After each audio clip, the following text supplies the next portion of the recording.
All right, guys, gather around. So we're still in the armbar world. Um, Part of the steps that we did today, you're going to see we're going to complete that. We're going to be able to hit arm bars from there. This is also, just like most positions that I show you, there's multiple attacks in here, and I know that. Okay? I'm not showing you the way. I'm just showing you a way. This particular position has been really successful for me because it doesn't really seem like I'm controlling the hips. It looks like my opponent would be able to get away from me, but any space that they do to try to bring your hips around, what you're going to see is it's just going to be more devastating for them. So most of this is head and shoulder control because we're not worried about the hips at this particular point. So going into this Kamora, the grip, even though we're not finishing a Kamora, yes, if I get here, I rock up, and he doesn't defend, absolutely. I've got this, I can just turn it and keep on cranking it out. He can't roll because I've got his hips here. But he knows jiu-jitsu, so he's going to defend. Now this can be a point to where he can drive forward and put me on my back. So what am I trying to do? Exactly what I had you guys doing. Hip escaping really hard out.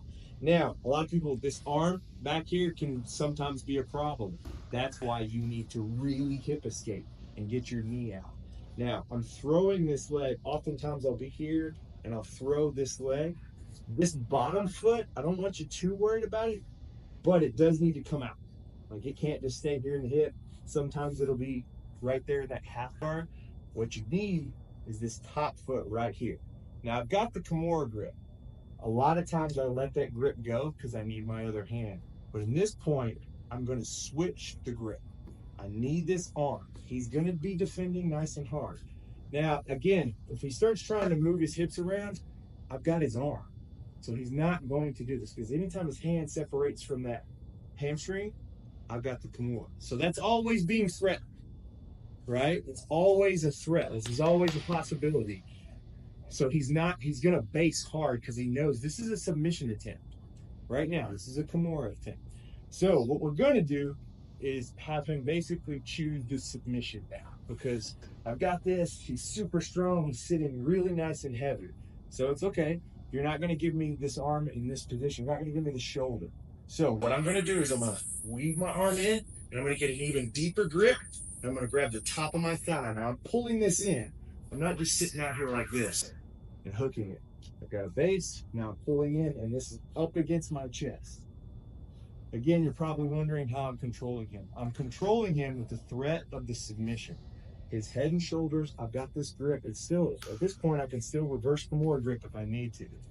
But I keep this nice and tucked in. Again, he's keeping this in here because if at any point I bridge or he gets his hips too far, I can pop this out and still finish that arm bar or try to crank it up to the Kamora. But what I want to do is I've got the arm bar now. So I'm here. Instead of me having to necessarily invert, which you can invert, all my more experienced guys, Matthew, all you guys, Amanda, Mandy, inverting is a skill that you're going to have to start working on because in positions like these, they're super advantageous. But if you don't know how to invert, not a big deal. You're going to reach this. This is why we need our top hand. You're going to reach through and grab the foot. Now, I could try to just roll him, but unless you're as strong as Eli, I don't really think you're going to get that extension to roll. A lot of times they'll roll themselves, but if they're not, you're going to reach through and really grab the top of the ball of the foot, and you're going to start pulling it towards your face.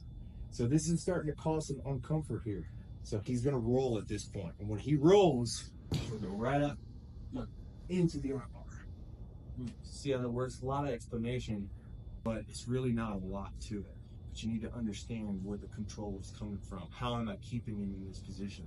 Granted, I'm not on the mats talking to a bunch of people instructing him through it, but it's going to happen fairly quick. But again, like everything, it's not speed that matters. It's the control of the position. Like really keeping everything tight.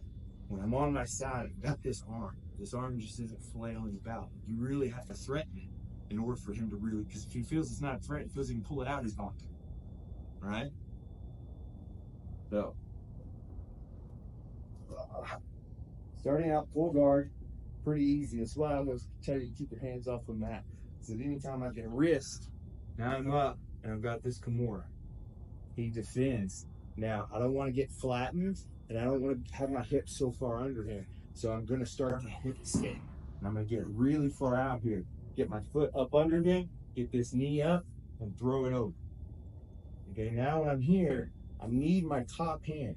So I'm just going to swing this, and I'm going to hook, I'm going to pull this to my chest. At this point, I'm going to reach through, pull this to me, wait for his roll, comes right up, right in the armbar. I'm a big fan of keeping this Kamora grip until you get so far, and then you switch it over. Thumb to the sky, inside of the elbow, and at that point, I don't have to drive my hips. But it's there. Questions? Go slow, feel the control, hit the arm. 1, 2.